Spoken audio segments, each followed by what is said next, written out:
Assalamualaikum warahmatullahi wabarakatuh. Waalaikumsalam warahmatullahi wabarakatuh. Alhamdulillah. Alhamdulillahilladzi bi ni'matihi tatimmu shalihat wa tanzilul barakat wa tahsulun nafahat. Wa sallallahu wa sallama ala sayyidis sadat wa qudwatil qadat Muhammad ibn Abdullah khairi makhlukin fil ardi was samawat wa ala alihi ma'adinil hikmah wa amnil ummah wa mafatihir rahmat wa ashabihi nujumil ihtida'i wa masabihil iqtida' wa tabi'ihim bi ihsanin ila yaumil miqat fi kulli lahzatin abada adada ma ahata bihi ilmullah wa midadu kalimatillahi tammat. Qalu subhanaka la ilma lana illa ma 'allamtana innaka antal alimul hakim. Rabbi israh li sadri wa yassir li amri wahlul 'uqdatam min lisani yafqahu qawli wahdi qalbi bi jahin nabi Muhammad sallallahu alaihi wasallam. Usturakum ya ahlad darak wa ya ahlal batin wa ya ahlan naubah wa ya ahlan nur wa ya tarim wa ahlaha amma ba'du. Yang kita muliakan para habaib, para syaraib dimanapun berada, para alim ulama, guru-guru agama, hadirin, hadirat yang mohon maaf tidak bisa saya sebutkan satu persatu, tapi tidak mengurangi rasa hormat kepada antum semuanya. Wabil khusus Al-Habib Hasan bin Soleh Al-Hamid wa Habibani Bidin Al-Jufri wal Hamid Al-Habib Zainal bin Ahmad Sultan Al-Idrus dan habaib lainnya. Wabil khusus khadimul majlis Al-Habib Zain bin Hamzah Al-Habasi, dan guru kita ada guru Abdul Hadi, guru Muhammad Sobari, guru Muhammad Soleh, guru Salimi, guru Ahmad Ghazali, dan guru-guru lainnya. Kita doakan semuanya, para habaib kita, para guru-guru kita, mudah-mudahan semuanya selalu diberikan kesehatan, dipanjangkan umurnya, dan dimudahkan dalam dakwah beliau, dilancarkan semuanya, amin ya rabbal alamin. Alhamdulillah, puji syukur kita panjatkan kehadirat Allah Subhanahu wa Ta'ala, yang mana dengan segala nikmatnya, alhamdulillah kembali kita dikumpulkan di sini di majelis Ta'lim wa Zikir Al-Bisyarah.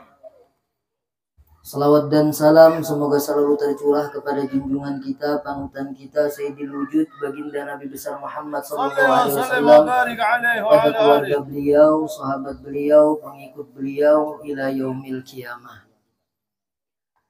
Sedikit kita menyempurnakan majelis pada malam hari ini. Kita melanjutkan minggu kemarin, kita sudah sedikit sampaikan muqaddimah atau perantara yang kita dapatkan terkait dengan kitab yang kita baca ini, yaitu kitab Al-Manhajus Shawi. Jadi intinya kitab ini mencoba mengarahkan kita ke jalan yang benar,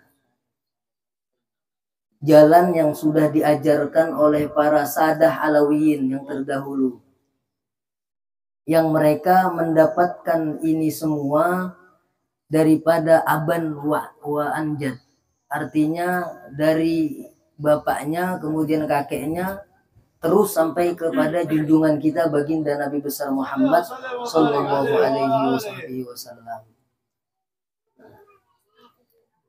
Minggu kemarin kita sudah jelaskan perkataan Habib Ahmad bin Zain Al-Habasi tentang pondasi Thariqah Alawiyin.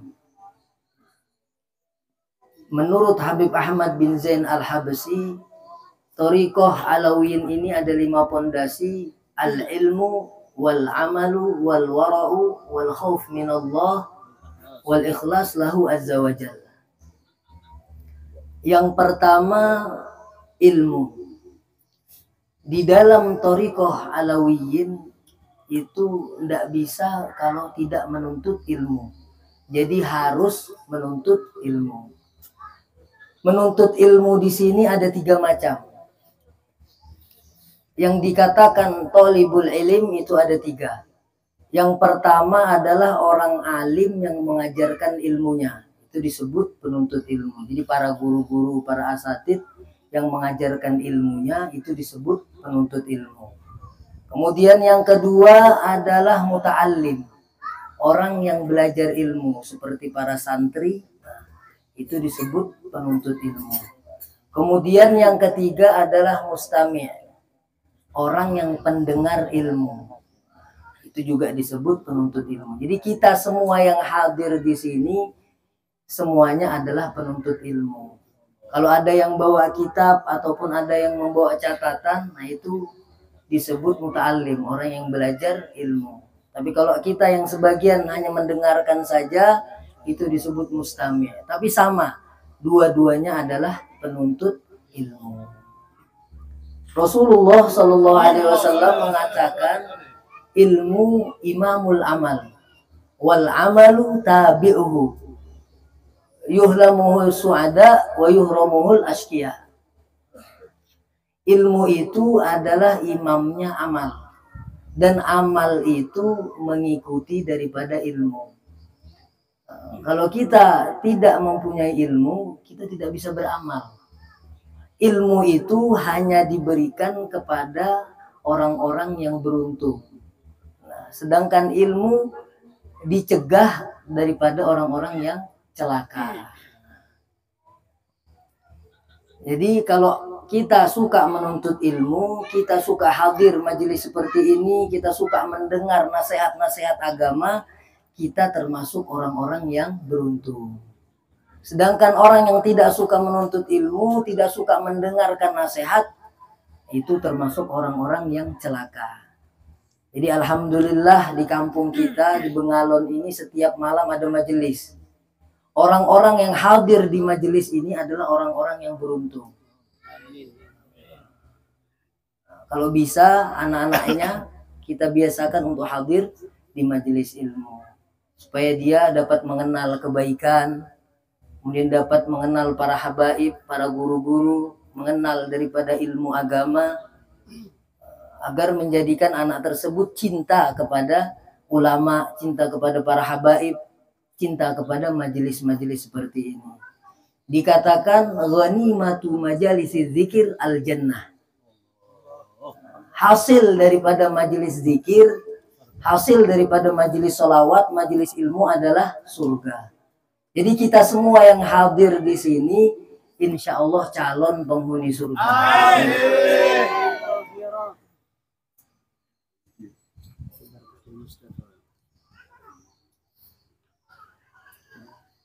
Kemudian di dalam thariqah Alawiyin, menuntut ilmu ini tidak ada habisnya.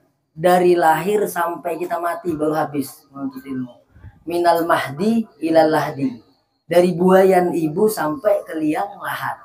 Tidak ada habisnya kita menuntut ilmu. Dan menuntut ilmu ini adalah amalan yang paling afdol. Sebagaimana disebutkan di dalam kitab Shahibuz Zubat, wal ilmu asna sairil a'mali wa huwa dalilul khairi wal ifdoli. Ilmu itu adalah amalan yang paling afdol daripada semua amalan. Yang paling mulia, yang paling afdol adalah menuntut ilmu. Dan menuntut ilmu itu juga merupakan dalilul khair wal ifdal. Artinya bukti kebaikan. Dan tanda ciri Allah ingin memberikan keberuntungan kepada orang tersebut, maka orang tersebut diberikan paham pada ilmu agama. Itu yang pertama, pondasi di dalam thariqah Alawiyin adalah ilmu, menuntut ilmu. Kemudian yang kedua, wal amalu, mengamalkan daripada ilmu tersebut.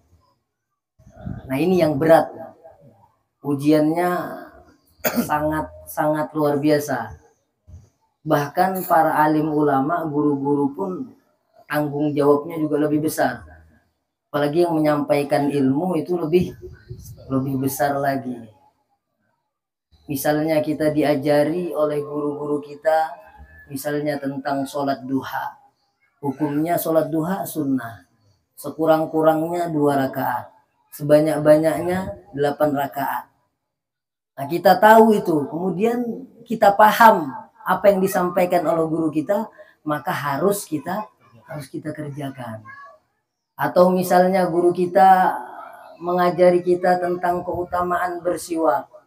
Hukumnya sunnah yang sangat ditekankan. Kita tahu. Kemudian kita paham itu, maka kita harus mengamalkannya. Jadi, Thariqah Alawiyin ini artinya menuntut ilmu dan sekaligus harus diamalkan. Jadi serba satu paket. Sudah satu paket. Menuntut ilmu dan mengamalkan ilmu.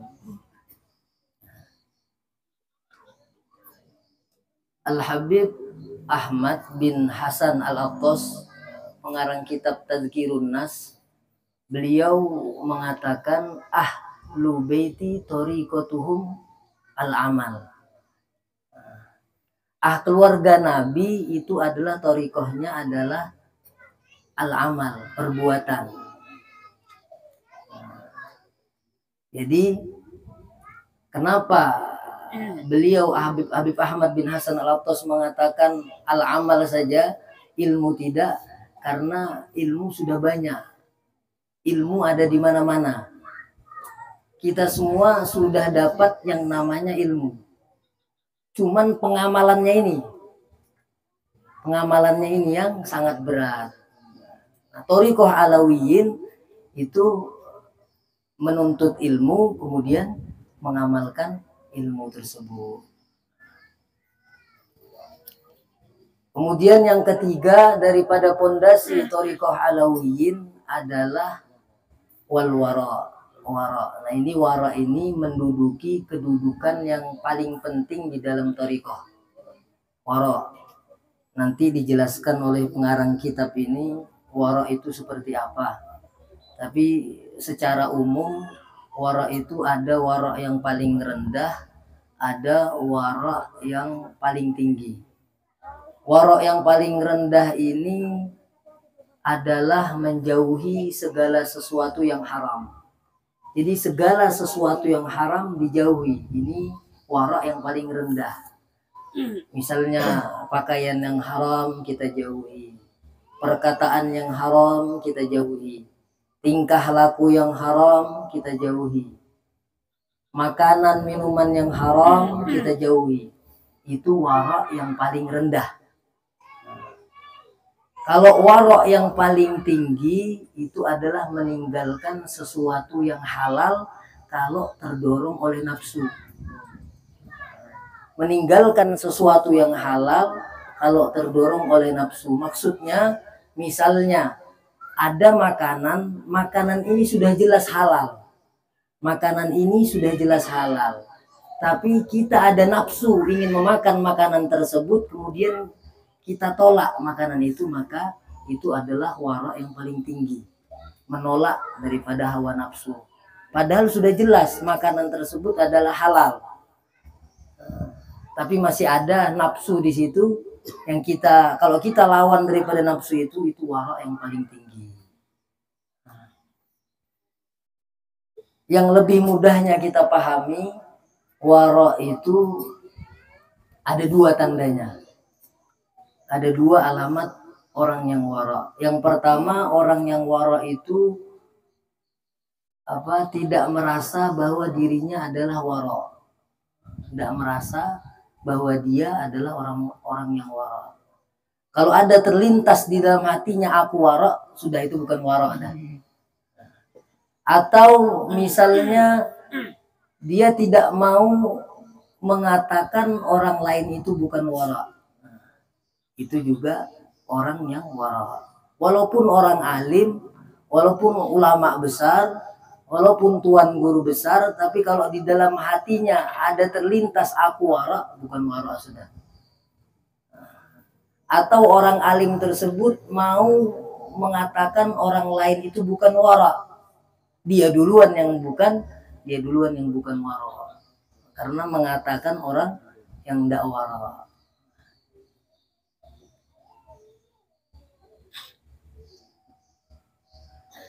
Jadi kita tidak boleh menganggap orang lain itu tidak wara. Tidak boleh, kecuali kita sama-sama tidur sama dia. Kalau bahasa Banjarnya sepengguringan. Kita sepengguringan lawan orang tersebut. Atau kita makan sama-sama. Kita berserikat usaha sama-sama. Kemudian berdagang sama-sama, musafir sama-sama. Kalau semuanya itu terkumpul kita sama-sama, boleh kita menilai orang tersebut baik atau tidak baik. Tapi secara umumnya kita tidak boleh menganggap orang lain itu jahat. Kemudian pondasi Thariqah Alawiyin yang keempat, al-khauf minallah. Takut kepada Allah Subhanahu wa taala. Nah, dengan sebab takut kepada Allah muncullah yang namanya adab. Misalnya kita tidur dengan adab, sholat dengan adab, baca Quran dengan adab, belajar dengan adab. Kenapa? Karena takut dengan Allah Subhanahu wa taala.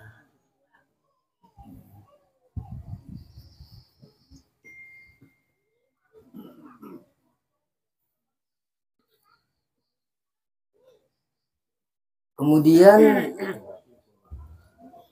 pondasi yang kelima daripada Thariqah Alawiyin adalah wal ikhlas. Ikhlas. Nah, ikhlas ini adalah ruhul ibadah. Ruhnya ibadah. Jadi kalau kita sedekah tapi tidak ikhlas percuma. Kita bantu orang lain tidak ikhlas percuma. Tidak ada nilainya di sisi Allah Subhanahu wa taala. Jadi ikhlas ini adalah ruh daripada segala ibadah kita. Jadi kalau kita ibadah, tanamkan, niatkan di dalam hati kita semata-mata ikhlas karena Allah Subhanahu wa taala. Jadi orang yang berthariqah alawiyin itu tidak lepas daripada yang 5 yang kita sebutkan tadi. Ilmu wal amal wal wara wal khauf minallah wal ikhlas lahu azza wa jalla. Sedikit kita baca lagi. Naqalahu Sayyiduna al-Imam Idrus ibnu Umar al-Habashi radhiyallahu an fi kitabi Iqdil Yawaqidil Jauhariyah. Di kita pantung nafa apa naqol? Nafa ya. Kayaknya ini kurang titiknya nih. Naqalahu. Iya, kurang titiknya satu. Naqalahu. Naqalahu Sayyiduna al-Imam Idrus ibnu Umar al-Habasyi radhiyallahu an telah menukil akan perkataan Habib Ahmad bin Zain al-Habasyi oleh Sayyiduna al-Imam Idrus ibn Umar al-Habasyi. Nah, Imam Idrus bin Umar al-Habasyi ini menukil perkataan Habib Ahmad bin Zain yang 5 tadi. Di dalam kitab beliau namanya Iqdil Yawaqitil Jauhariyah. Sumaqal, kemudian berkata Imam Idrus bin Umar al-Habasyi, fanzur ila kamali tahqiqihi radhiyallahu an. Pandanglah olehmu kepada kesempurnaan tahqiqnya Habib Ahmad bin Zain al-Habasyi yang tentang pondasi tadi, pondasi Thariqah Alawiyin tadi. Artinya beliau menyuruh kita memikirkan kepada kesempurnaan penjelasan Habib Ahmad bin Zain al-Habasyi tentang Thariqah Alawiyin. Wasa'atib tilaihi, dan luasnya penelaahan Habib Ahmad bin Zain al-Habasyi. Wa madidibaihi, dan panjang lebar ilmu beliau. Jama'a na'tahu musyarifah, beliau mengumpulkan sifat-sifat mereka para sada alawin yang terdahulu, mengumpulkan sifat-sifat mereka yang mulia. Nah, beliau kumpulkan menjadi 5 pondasi tadi. Wa wasfahumul munif, dan mengumpulkan beliau akan sifat-sifat mereka yang tinggi. Fi khamsi kalimat wa khamsi halat, pada 5 kalimat, 5 keadaan yang disebutkan tadi. Jadi beliau menyuruh kita memikirkan tentang kesempurnaan penjelasan Habib Ahmad bin Zain Al-Habsyi terkait dengan 5 pondasi Thariqah Alawiyyin tadi. Beliau mengumpulkan sifat-sifat ulama sada Alawiyyin yang terdahulu, sehingga terkumpullah intinya daripada Thariqah Alawiyyin adalah yang 5 pondasi tadi. Intaha. Kemudian falamma waqaftu ala tilkal ibarah, manakala aku terhenti, kata pengarang ini kitab Habib Zain bin Smith, atas ini ibarah, beliau terhenti. Raja'tu bil laumi ala nafsiyal ammarah. Habib Zain bin Smith mengatakan, aku kembali dengan mencela atas nafsu amarahku. Artinya beliau tawadu. Habib Zain bin Smith ini adalah tawaduknya luar biasa. Dan beliau orang yang zaki, pintar. Orang yang pintar itu kalau melihat sesuatu kebaikan, sesuatu yang mulia, dia merasa dirinya belum bersifat seperti itu. Kalau ada melihat sesuatu yang jelek, yang jahat, baru beliau menganggap bahwa itu dirinya. Ini orang pintar. Menganggap dirinya jelek. Kalau orang jahil sebaliknya, menganggap dirinya baik, orang lain dianggapnya jelek. Beliau Habib Zain bin Smith tawaduknya luar biasa. Litaksiriha, karena kurangnya diri beliau. Padahal beliau sudah luar biasa. Wa takhallufiha, dan tertinggalnya beliau. Antariqati haula'i sadat, daripada jalan ini para pemimpin sadat Alawiyyin.